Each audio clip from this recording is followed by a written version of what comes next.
இது வரைக்கும் பேசினவங்களிலிருந்து நான் கொஞ்சம் வித்தியாசப்பட்டு ஒரு நீங்கள் யாரும் எதிர்பாராத ஒரு அதிர்ச்சியான செய்தியை நான் சொல்ல போகிறேன். அதுக்கு முன்னாடி பத்திரிகை மற்றும் ஊடக நண்பர்களுக்கு பணிவான வணக்கமும் உங்களுடைய பொறுமைக்கு என்னுடைய பெருமை மிகு வாழ்த்துக்களும். நீங்கள் வந்தோடனே யோசிச்சிருப்பீங்க, தங்கர் பச்சன் சாரே இல்லை இங்கே, எப்படி இந்த நிகழ்ச்சி இவ்வளோ நேரம் எப்படி ஓட்டுறது அப்படின்னு நினச்சிருப்பீங்க நீங்கள். ஏன்னா அவர் தான் பேசினார்னா அப்படி மணிக்கணக்காக பேசுவார்.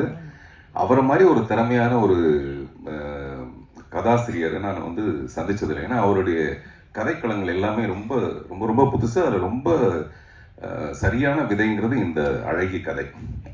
இந்த படத்தை அவரை தவிர அவர் யாராலையும் இந்த உலகத்திலேயே வெற்றி அடைய வச்சிருக்க முடியாது. அதுக்கு என்ன காரணம் நான் அப்புறம் பின்னாடி சொல்கிறேன். அதான் அந்த அதிர்ச்சியான தகவல்.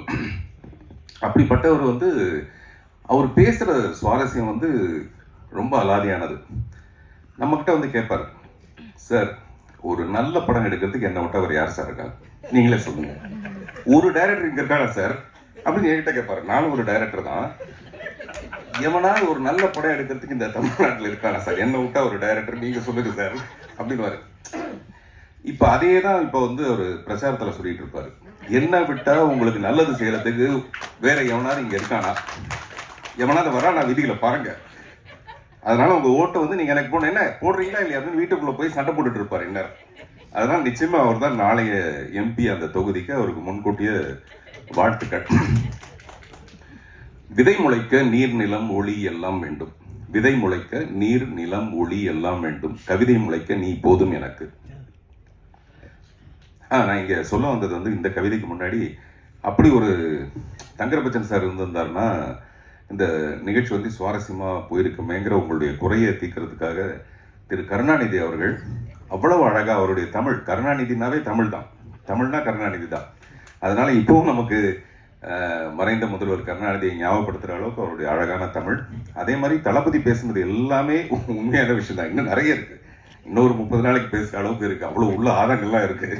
அதுக்கு நடுவில் நீங்கள் கைத்தட்டி அதை கெடுத்துட்டீங்க, பரவாயில்ல. நிஜமாகங்க உண்மையை பேசுறதுக்கு வந்து ஒரு பெரிய மரியாதையும் இருக்காது நாட்டில். நிஜமாவே அந்த அதிர்ச்சியான தகவல் தான் நான் சொல்ல போறேன். உண்மைக்கும் யதார்த்தத்துக்கும் மரியாதையே கிடையாது. அந்த அதிர்ச்சி தான் நான் பின்னாடி சொல்ல போறேன். இப்போ நான் சொன்னது விதை முளைக்க நீர் நிலம் ஒளி எல்லாம் வேண்டும், கவிதை முளைக்க நீ போதும் எனக்கு. கவிதைன்றது ரொம்ப அழகான ஒரு விஷயம். அதுக்கு வந்து நீ மட்டும் இருந்தால் போதும்டி நான் கவிதை எழுதிடுவேன்.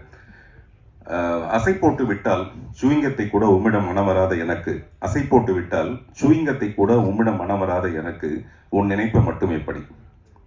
கொஞ்ச நேரம் அப்படி அசை போட்டால் அந்த சுவிங்கத்தை கூட என்னை துப்ப மனசு வரல, ஆனால் உன்னுடைய நினைப்பை நான் எப்படி மிஸ் பண்ணுவேன். இதெல்லாம் அழகான காதல் கவிதைகள். விலக விலக புள்ளி தானே நீ மட்டும் எப்படி விஸ்வரூபம். நம்மளை விட்டு விலகி போச்சுன்னா அது புள்ளியாக மறைஞ்சு போயிடும். ஆனால் நீ மட்டும் எப்படி இன்னும் விஸ்வரூபம் மாதிரி அழகியா மனசுலேயே இருக்க. நம்மளுடைய காதலிக்கெல்லாம் வந்து வேற வேற பேர் இருக்கலாம். ஒவ்வொருத்தரும் காதலிக்கிற பெண்ணோட பேர் வேற எல்லாம் இருக்கும். ஆனால் அவங்க எல்லாருக்கும் பொதுவான ஒரு பேர் வந்து அழகிதான். அவளுக்கு பேரெல்லாம் வேற என்னமோ இருக்கும். அந்த அழகின்றது அவளுடைய அழகை சொல்ற ஒரு விஷயம் இல்லை, அது இவனுடைய மனசோட அழகு. அது இவனுடைய மனசோட பார்த்தா அந்த பொண்ணு வந்து மிக அழகா இருப்பா. அப்படிப்பட்ட ஒரு காதலி. அதே மாதிரி உலகம் பூரா இருக்கிற காதலர்கள் காதலை இன்னமும் எவ்வளவு அழகா மெய்ப்பிட வச்சிருக்காங்க, காதலை எவ்வளவு மதிக்கிறாங்கன்றதுக்கு ஒரு சரியான சான்று தான் இந்த 22 வருஷம் கழிச்சு நடக்கிற இந்த அழகிக்கான இன்னமும் எதிர்பார்ப்பு. அதுதான் உண்மை. காதலி வந்து பொய், காதலனோ காதலியோ பொய், பட் காதல் மட்டும்தான் நிஜம். காதலர்கள் தோத்து போகலாமே தவிர காதல் தோற்கவே தோற்காது. அதனால தான் இந்த அழகியும் தோற்கல. அதுதான் முக்கியமான ஒரு காரணம். இந்த படத்தில் முதல் கதாநாயகன், 2வது கதாநாயகன்லாம் கருணாநிதி சொன்னார். இப்போ நான் சொல்கிறேன், இவங்க எல்லாத்த விட பெரிய கதாநாயகன் இந்த படத்தோட தயாரிப்பாளர் திரு உதயகுமார் அவர். அவர் உதயகுமாரை விட நல்ல இதயக்காரர், நல்ல இதயகுமார்னு சொல்லலாம் அவரை.